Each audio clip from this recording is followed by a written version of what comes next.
Okay all right अहिले चाहिँ हामी यो गार्डनको रेस्टुरेन्टमा आइरहेको छौँ।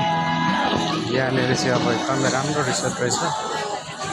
विशेष गरी चाहिँ यो चाइनिज रेस्टुरेन्टहरू पनि रहेछ यहाँनिर। यो पुरानो एकदमै राम्रो बसेर खाने ठाउँ। यहाँ एकदमै राम्रो खाले रहेछ यो।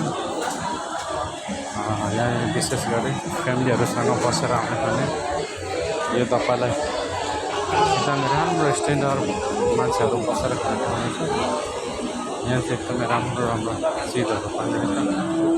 एकदम सबै पुरानो जमानाको यहाँ तपाईँहरूलाई के खानु मन लाग्छ यस्तो खाने चिजहरू पनि रहेछ। विशेष गरी यहाँनिर चाहिँ साथीहरूसँग आएर बसेर खाने ठाउँ रहेछ।